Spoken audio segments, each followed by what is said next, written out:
Megan. All right. Hello, class of 2020. I was just thinking about you all earlier today and thinking you've been asking about colleges and universities for the last year and a half, and now we're here. We're going to be talking so much about colleges and universities. You're going to reminisce about the old days when we didn't talk about them. So this whole point of of today's webinar is to talk about the holistic process. So one of our main goals is for you to get out of this presentation when you leave is what does it actually mean to look at an applicant holistically, right? Especially when you're looking at universities in the US, the holistic process means that they look at a well-rounded student. And what that means is, they look at your extracurricular activities, and that can be clubs or sports or volunteer work. They look at your personal statement and your supplemental work. They look at your transcript all the way from ninth grade till your senior year of high school. They also look at your recommendation letters from your teachers as well as your dean. So that's the overall goal that we want you to get out of this. And as always, when there's ever any kind of doubt, please, please, please reach out to your dean, any one of us. So what we're talking about today, the first one is, if you get nothing out of this webinar, the one thing that I want you to get is number one, the importance of communication, right? Building relationships, talking to us as your deans and your teachers, that is so vitally important to your application process. We get to write a letter of recommendation for you as well as your teachers. So building that relationship is critical. And now when I say building that relationship, I don't mean that, you have to start sucking up to your teachers or, bringing them brownies or cookies or things like that. I mean, genuinely being interested in the material that you're doing in class, building that relationship, asking questions. Because again, when the teachers write a letter of recommendation for you, they're writing what kind of student you have been in class this whole time. So again, if there's nothing else, remember open lines of communication. Whenever you're in doubt, please, please reach out to us or the teachers at any time. The other thing that I'm going to touch up on is what to keep in mind when you're researching. And the three biggest things are going to be your academic, the community that you look at when you're searching for universities, as well as costs. The third thing is, I talked a little bit about this last time, was Maya Learning, the platform that we use that is absolutely critical to anyone that is applying to university, regardless if you're staying in Brazil or going anywhere on the globe.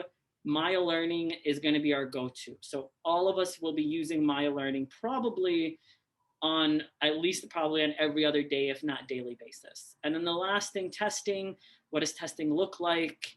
What does it mean for you specifically during this current times that we're in? And elaborating more on that. All right, who should you be talking to? I've already touched base a little on this, but obviously, I already mentioned that you please come and talk to us as your deans. We are your biggest cheerleaders. We are your advocates. We are the ones that are in the corner cheering you on, telling you that, you got this, you could do this. We are here to support you throughout the whole process, to advocate for you, and really, more importantly, is to teach you how to advocate for yourself as well.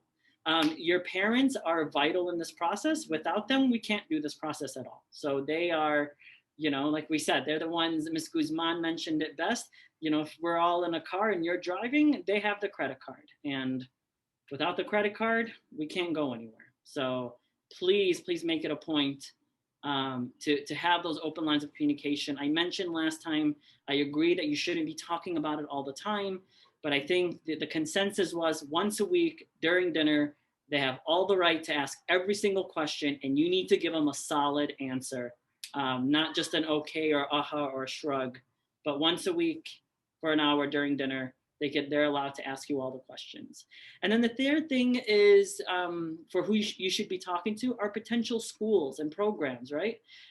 Yeah, we are going through this pandemic, schools online and on campus, but universities are still reaching out, when you are interested in a university, even if the university is not necessarily coming on our campus and doing a virtual meeting with all of you, you could go on the university website. They are always holding virtual virtual meetings where you can learn about the school, learn about what it's like to live there, answer any of the questions that they have. So please make sure that you're doing your research and you're going to the schools. The one thing that I will say is when we're talking about potential schools and programs, there's many different platforms that you could use, right? Whether that is, Maya or College Board, but really your best bet is going to be going to the actual source. So go to that university's website and see what they have to say, because all those other platforms, they do get updated often, but sometimes something is missed, and your best resource is to go to the actual student website.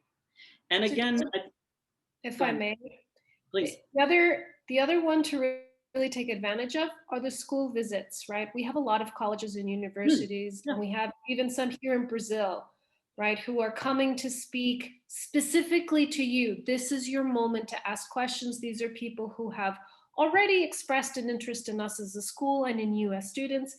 In most cases, especially for those schools in the US, these are the people that are actually going to be reading your applications and making decisions on your applications.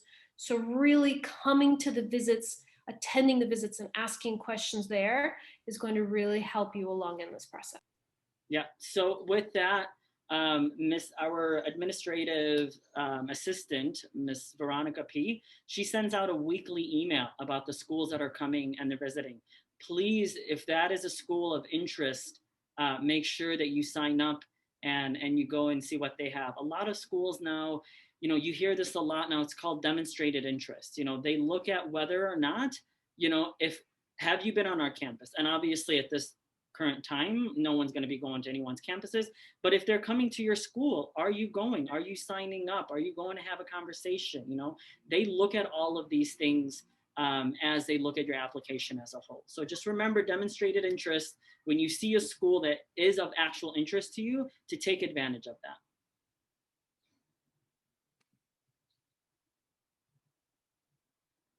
All right, junior year.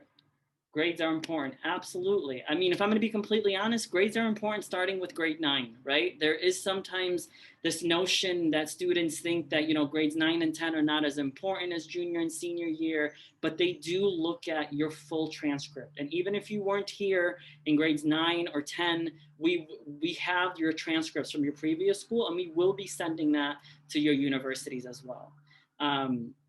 There is sometimes universities will look at grade 11 because sometimes that is when you take the majority of the rigor of your classes, right? It's starting in grade 11 and 12. So make sure that you finish off this semester really strong, and reach out to any of us if you need any help. Working closely with your teachers, again, that's super important to achieve the goals that you want and have set for yourself. Teachers hold office hours all the time. That's a great opportunity to, one, build relationship, get clarity on your work, making sure that you're doing the best that you can. There's rigor versus GPA. As you know, we are not a GPA school. We don't calculate GPA. And the reason behind that is a lot of universities have already started realizing that GPAs differentiate so much among different schools and countries and continents that they automatically recalculate GPA anyway. So that's why a lot of schools, high schools, are moving away from that. And when we talk about rigor, we're talking about how difficult these classes are that you're taking. Are you taking advantage of the classes that are really challenging you? Or are you just taking classes to get, for a lack of a better term, like the easy grade? All right, self-reflection. Fit matters. Sometimes, we think that, I've heard of these schools. I've heard of NYU and the University of Southern Carolina and UCLA and UC Berkeley, and these are the schools that I want to apply to because I heard about them and they're good, right?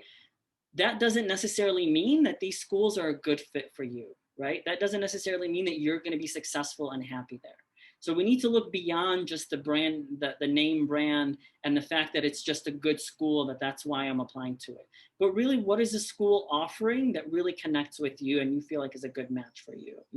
What community do you want to be a part of? What are the things that you like that that these universities offer? What motivates your choices when you're deciding, all right, do I want to go to Canada? Do I want to go on the East Coast of the US? Do I want to go to the UK? And what do you want to study? And why specifically do you want to study that? You know, certain countries will ask you specifically, especially outside of the US, exactly what is it about this particular major that you wanna major, as well as the US will ask that question. And where do your academic strength lies? You know, I think some of you are slowly starting to realize, you know, you're more of the humanities or you're more of math science, you know, and that should help you, you know, gear towards, you know, the potential major that you want to go into, right? And if you don't have it figured out 100% now, that is okay. You know, we still have a little bit of time for that, and we can work through that, and get you where you need to be. Again, as long as you're keeping the lines of communication open. If I sound like a broken record during this presentation, it's because I feel like you really need to hear it. All right, cost. So this is one that, you know, is never an easy conversation to have, because it talks about money and how much things are and how much we can afford and not afford. But this is a really super important question, to sit down as a family during one of those dinner talks and talk about what is realistic. You know, what can we afford as a family? You know, do you know how much a college or university costs in the US? You know, there's some of, you know, on the cheaper end might be 25,000 USD all the way up to 80,000 USD, depending on where you go and where you want to live. You know, you also have to consider the factor of location is more expensive. You know, you could live in Tulsa, Oklahoma for a third of the price of living in Manhattan in New York City, right? I know that because I lived in Tulsa, Oklahoma for 2 years, and it was amazingly cheap. Will your parents need to apply for financial aid? What does that look like? Can you qualify for different types of financial aid? So these are the conversations that are super important to have, because we will need to have those with you. Because worst case scenario, what we don't want to see happen is, you know, you get into a school that you're really super excited about, and then come April, May, and then, you know, the financial aid packages come in and the school tells you how much you owe, and then you realize as a family, wait a minute, this is way out of our price range. You know, we there's no way we could afford this. So I don't want you to be in that situation where none of us do, where everything is done and set, and now you have this school that you absolutely love, but then the financial needs there are not quite there yet. So make sure that we're having that conversation. The next thing I want to talk about is the differences between financial aid and scholarships, and the different types and what they mean. So when we look at financial aid is more of those for who actually need assistance. So let's talk about need aware versus need blind. So need aware is when a university is looking at your application, they do look at your ability to pay for tuition as a part of whether or not, whether their decision on whether or not to accept you. Versus need blind. Need blind is more for, they don't ask for any of that. They're strictly going based off of the application that you gave them. Your financial means doesn't affect whether or not they accept you or not.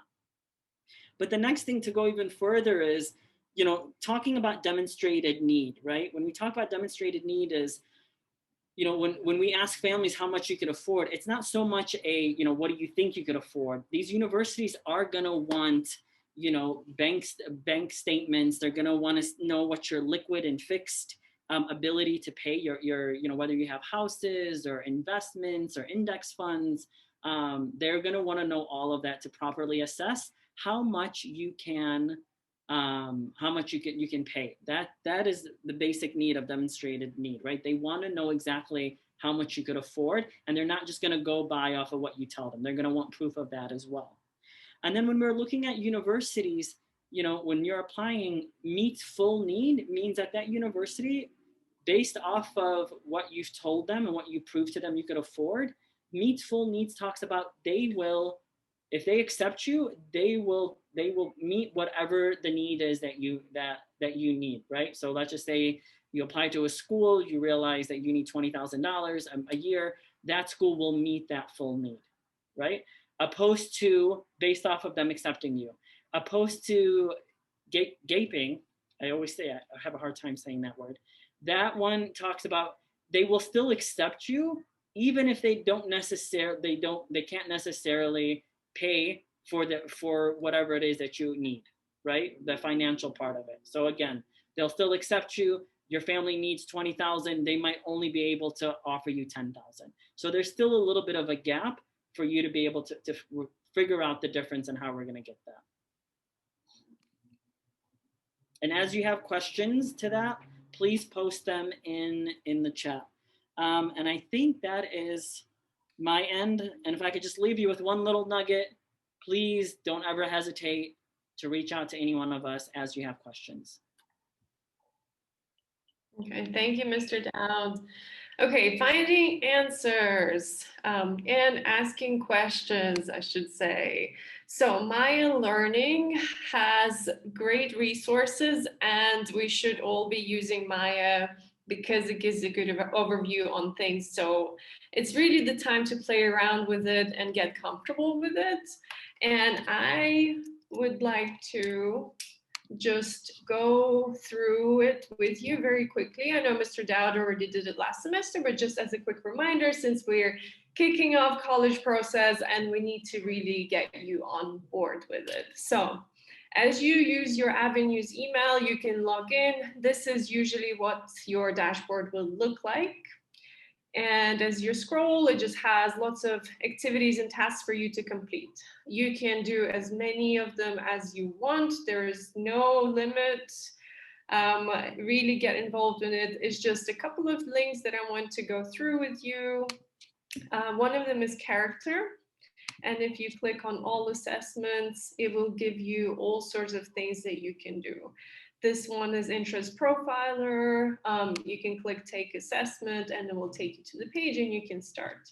It also has work values, personality, learning, intelligence, skills, all sorts of things. Again, these can be useful for some people, not so useful for other people, but really spend some time and play around with it. Careers, same kind of idea. Academics, same kind of idea.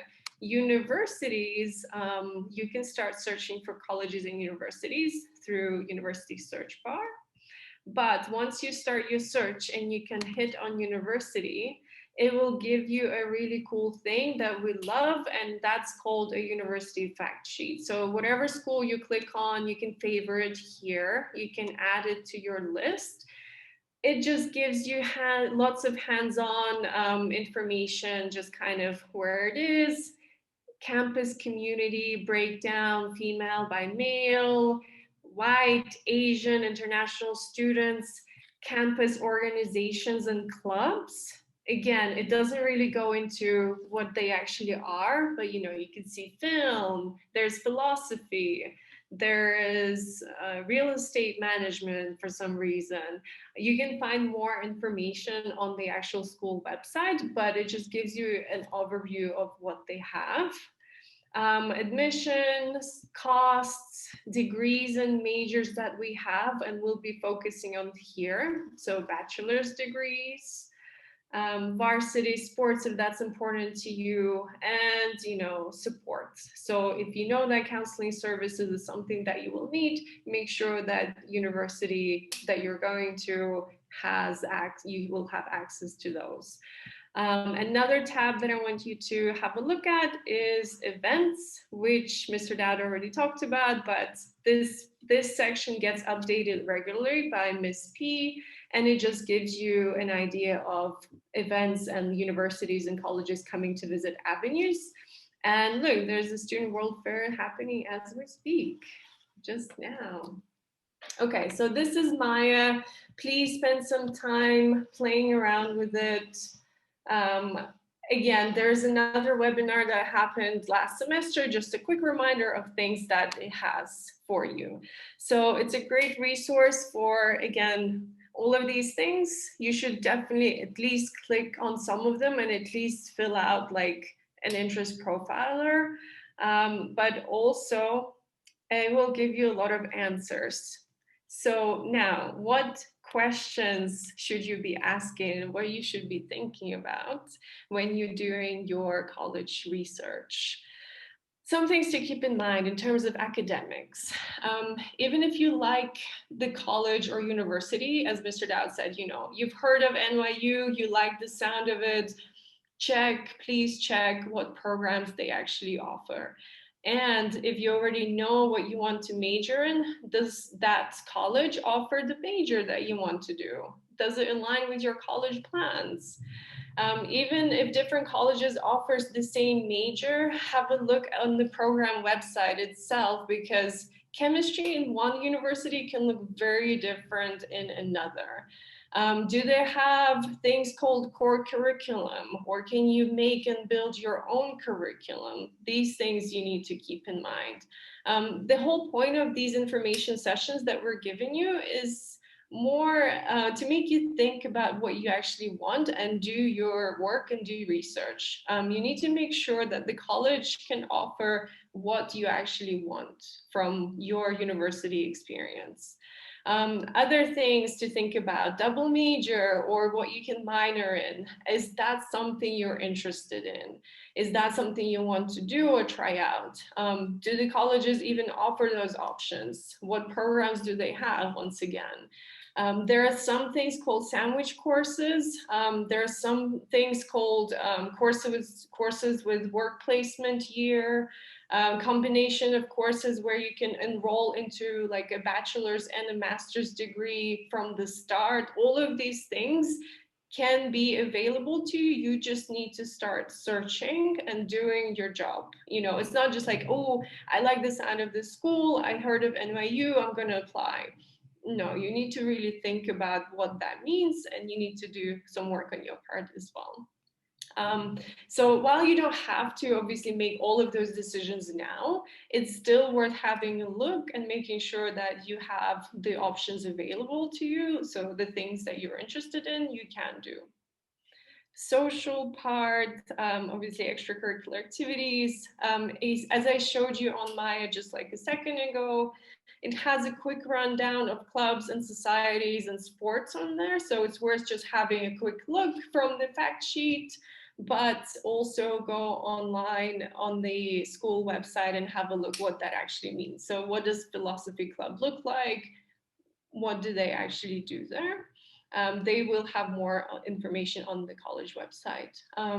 Again, this is something you really need to, it's a kind of introspective process, this whole college research process. And if things like community service and volunteering is a big deal to you, you want to make sure that you will have an opportunity to get involved, either in college or in the community, in the immediate community nearby. So you need to make sure that things you want to do, things you want to get involved in, are available to you at the school that you choose to go to.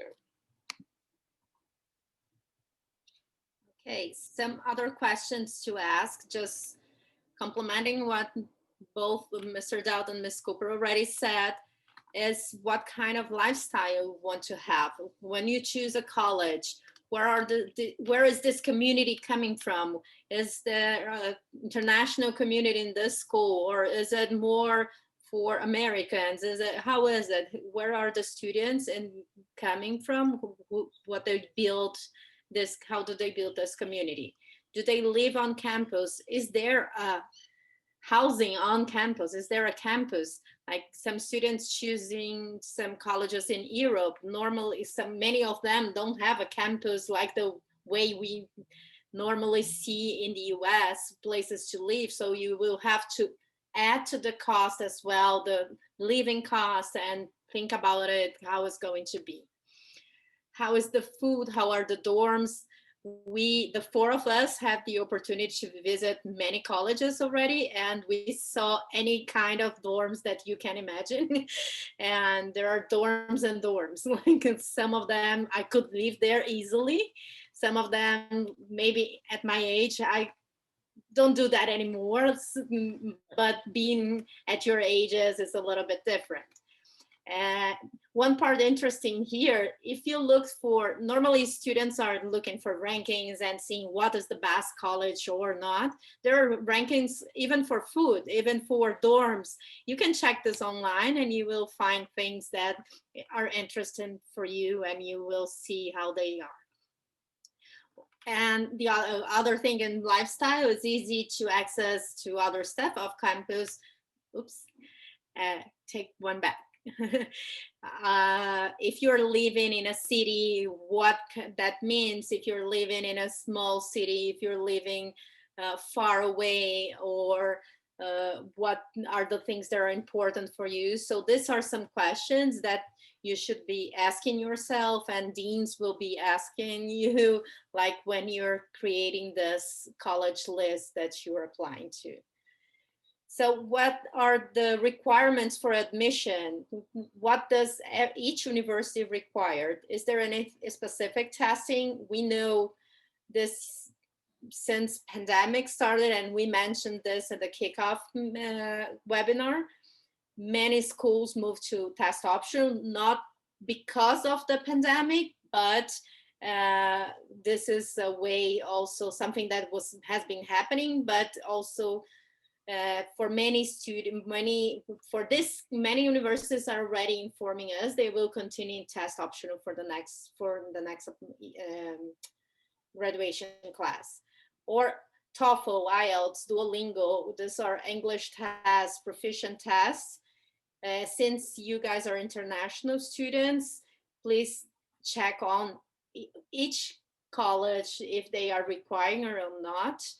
And this, one of the things that you will hear a lot from us is that depends. Like, Miss, should I take IELTS? Should I take TOEFL? Should I take Duolingo? Depends on what colleges are you going to, where are you applying to.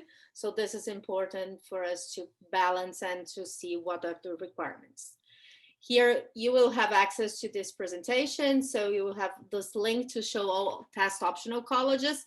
But as Mr. Dowd said, the best resource is always the college webpage. It's not only here, sometimes it's not updated here. And especially this year, I would say it's tough to update things weekly as things are happening. So, and also some requirements according to your majors, like why do we talk to you when you need to decide what electives are you choosing, what math level are you having at school? Because if you're, depending on the course you're going, this is a requirement from the course. Like if I'm going to a business course, at least a pre-calculus, I need to be a pre-calculus level or calculus, depending on the college. Or engineering, what advanced courses and science do I have to have? Or that depends on the major you're applying to. And what is the average admitted student? That's why when we talked about research, I would say the most part of the semester is a strong research time that you will spend about all this information that we are talking about. So to do this, you have a lot of resources. These are some that we are recommending in the US, but there are a lot of others. So, but take care, where are you looking for? If it's not like a only student-based information, if it's only research-based information, like we know my College Board, they have consistent information, but as well go to the website from each college. In Canada, these are the two ones that we are recommending you, and also the pages from each college. In Europe, that depends a lot. In the UK, it's more concentrated in this websites, and Netherlands as well. But in the other countries in Europe, that depends a lot on the college. We don't have like one platform that will have everything in there. So this is also Europe. And talking a little bit about Brazil, the vestibular processes, the ENEM, all the admission processes to go into college, we link it here a lot of colleges. Then you need to go and check. Every year, when they release their Manual do Estudante, or and all the information they need for you to do your vestibular. There are a lot of changes every year. So, and even in Brazil, some private universities are changing to more a holistic comprehension from the student. They're checking like in a phase 2, maybe a phase 1 is a test, but a phase 2 is an interview, is a design thinking challenge, is something different dealing, and they care more who you are, not only your grades. Next slide. Okay. Okay. So other resources that you can do, you can use is current students. So talk to the current students in colleges and universities. You may even find someone who's doing a major that you're interested in. It's very easy. You can either reach out to the admissions officers, you can find them through the admissions page, or sometimes they even have a separate web page on the admissions where they have all the details of the people and kids, kind of students who are studying there, who are happy to receive emails from you. So current students, absolutely go to, I would recommend starting this process now, just kind of just getting to know, do the research. Try not to ask questions that you can easily find out yourself by just looking at the website, because you're going to be wasting your time and their time. And it's just, no, ask questions that are important to you. You know, like, is Chinese food good, you know, on campus or something? Like, do you have access? Is there like an arcade? I don't know, like just some things that are actually important to you. But it's very, very easy to do, and we really encourage you to contact and get in touch with them. There are lots and lots of university brochures in the dean's office. We live on the 7th floor. It's very hard to miss. It's just the dean's lounge. The brochures are right opposite my office, and they're kind of stacked together there. So please have a look. Again, we have lots. We receive a lot from every university because they want to also kind of share with you. So we've been keeping it in the dean's corner. And upper grade deans, please, again, use us as a resource. Between us, we've been to so many college campuses. We have actually been there in person, so we can tell you a little bit better about the feel of the place, kind of, again, what we thought about. Again, it's very subjective, but we're willing to share information. And again, we've been to so many campuses throughout the years, I can't even imagine if we started counting. But yes, we are resources. Again, ask us lots of questions. If we don't know, we'll find someone who knows and let you know that way. Right now, because of the pandemic, virtual college visits are kind of a big deal, and they have pretty sophisticated software to show you, like, through a video of what the campus looks like. It's not the same as being there in person, but is the best we can do at the moment. So again, I'd recommend going on those. There are plenty of videos on YouTube. I'm sure you've been looking at them already. So there's stuff you can find online. Just don't forget to use your deans and talk to us as well. Some testing stuff. We covered this a little bit last time during the kickoff. Couple of things to add on about language testing. Do your research again. Talk to your dean and ask, because sometimes the requirements may differ between different countries. And we want you to have as many options as possible. And maybe Duolingo is not the best choice for the UK because they don't accept it. If you go on each of those websites, Duolingo is not accepted by all colleges in the US, but they do have a map, and you can have a look which colleges take it or not. Why I'm talking about Duolingo so much is that it's just a cheaper test, and it's a little more convenient because you can take it at home. I think there is a TOEFL home test as well now. So there are options out there for you. And I think IELTS link needs to be fixed, which we can do. But talk to us, talk to the deans about language testing again, and do your research, of course. Can I just jump in really quickly, Ms. Cooper? I was supposed to do a little housekeeping announcement in the beginning of this regarding testing and SAT. We are planning to host the May 2nd SAT here on our campus at Avenue São Paulo. But what I want to tell you, for those of you that have signed up for the SAT on May 2nd, well, for all students in general, please be mindful of where you go. Please make sure that you're social distancing and wearing a mask.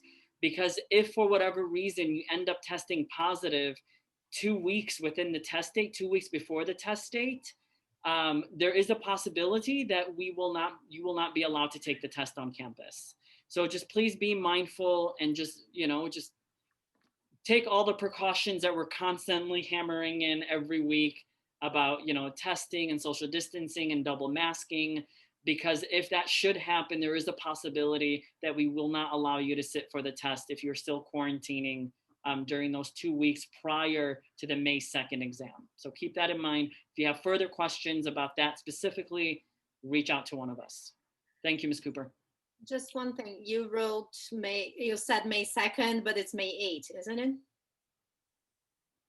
I don't know now if the poster behind me is old or new. I'll confirm that with everyone. Yeah, here at our presentation, it's May 8th. It's May 8th. Yeah. I think it's May 8th. It's my birthday. Okay. My apologies. It's May 8th. I was looking at an old poster. So what for now? Because many students started reaching us out, setting up meetings, and there's an urgency. Like here's my list of colleges. This is not what we are expecting from you now, to have a list of colleges. This is a work in progress. I would say the list of colleges is a work in progress until next semester. It's not that you're finishing this list in a month. Like many things during the application, there are lots of drafts. The same thing with your essay. Is not one day you see it, you write your essay and it's ready. Like this is a work in process as well. So for now, your priority is to be a student. So do what you love, be proactive, set your priorities, talk to your dean, talk to your teachers, establish this relationship with your teachers. Remember, those are the ones writing your recommendation letters. Of course, that's the only reason I'm doing that, but let your teacher get to know you better so they can write a more personal letter than a letter only based in one grade that he knows or something, or if you're never participating in class. One other thing I want to add here, since we talk a lot with your teachers, the deans, we've been in touch with teachers the whole time. We have seen sometimes a pattern that happens that students are only doing assignments that they will have grades. We're not doing homeworks, not being online, not opening your cameras.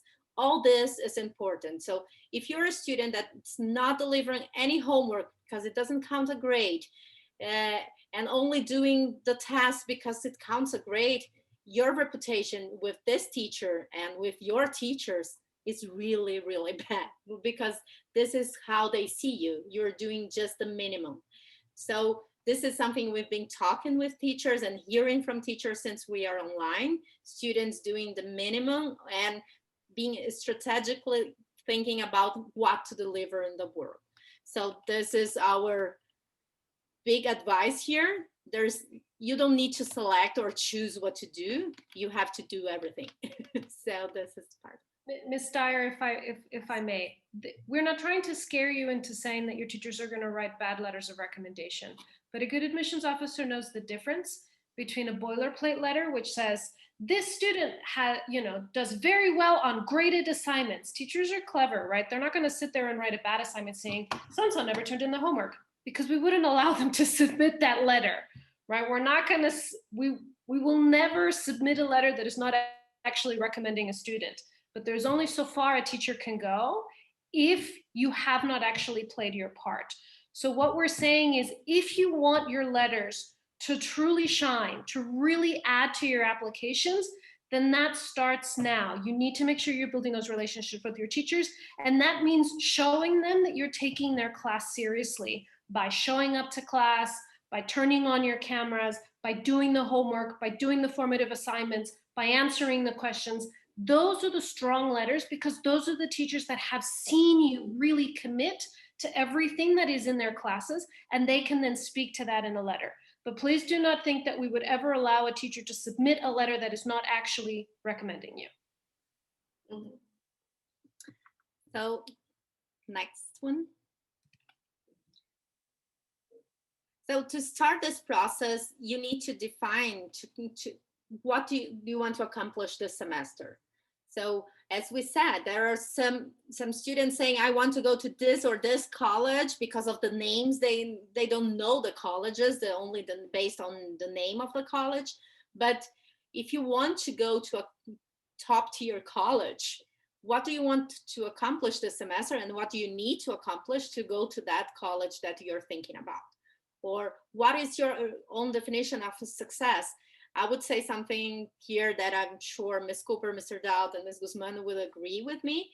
For us, success is for you to accomplish, to have access to that college that you really in the same, you're fitting in the right way. Like it's the right place for you. You have the right grades for there. You find yourself in that place. So success is, each one has your own definition of success. Mm-hmm. Yes, and Ms. Dyer, if I can piggyback off that. So we have started obviously meetings, and we've been seeing some of you already. And in my meetings, I had the following kind of phrase thrown at me. I just want to get into the best college I can. And so you will also heard me respond with, okay, what does the best college mean to you? And so this is what you'll be hearing from every dean will say the same exact thing. What does the best mean to you? The reason why we have all of these webinars and information and everything is really want you to think and start considering all of these different things. We want you to be happy where you end up going. And, and we also want you to stay there, right? We don't want you to drop out because you're so unhappy there because you didn't do enough research and it's really not a good fit. We talk about fit a lot, and really it is a very personal process. It's more about thinking about what you want. What is it that you're looking for? And that's why we're going to keep annoying you with those questions, because we really want to make sure that you're going to end up in a place that's a good fit for you. And if I may also, when we're talking about the process, particularly in the US, in Canada, and in Europe, fit works both ways, right? This isn't just about you making sure that it's a good fit for you, but the schools are asking themselves the same question, right? When I sat on admissions committees, it was very clear. That was the question that we were asking ourselves in committee all the time. Will this student not only be able to do the work, but will they actually contribute to our community in a meaningful way? Are they the type of student that we want on campus? Because we know that they will not only succeed, that they will thrive, that they will be happy. So fit works both ways. They are paying as much attention to fit in you as you should be paying attention to fit in them.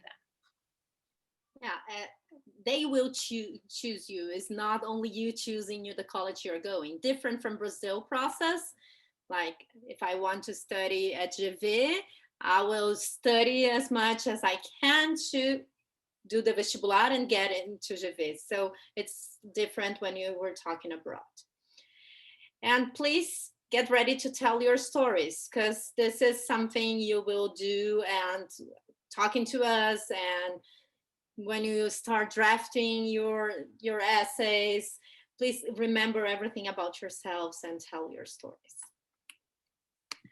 I would also say telling your story also, it starts to come into play in interviews. And interviews, we're seeing them across all systems, right? So whether that's in the US, in Europe, or even here in Brazil, more and more schools, that second phase is an interview.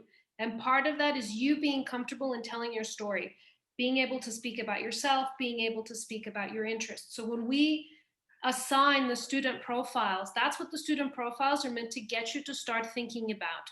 So these are important regardless of where around the world you are applying to, because that ability to speak confidently about yourself, right?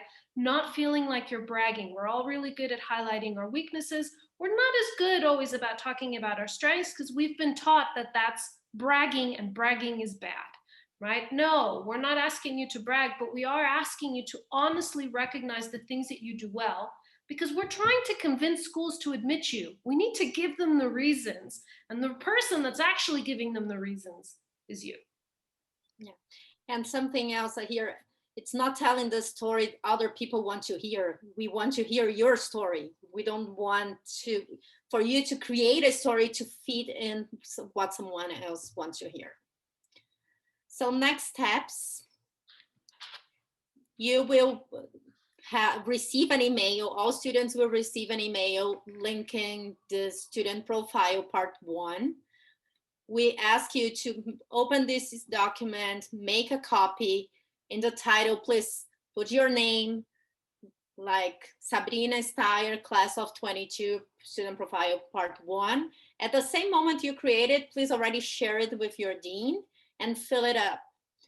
So you're gonna put all of the information, all your background information from school, from your parents, from extracurricular activities. This is already something for you to brainstorm about. What have you done, and talk about this activities. Is not only like, oh, I played soccer for 10 years. What did you learn playing soccer? To play soccer. No, what did you learn more? Like, who do you are as a soccer player? And how long and many hours per week? All this information, we're going to use it. After that, you are going to fill up your common application, your applications, and use this information that you already fill it up here. So the due date is March 30th. As you can see, we have some other webinars coming. And so in 2 weeks is GV is coming to talk about the School of Business and Public Administration. This is a Brazilian school.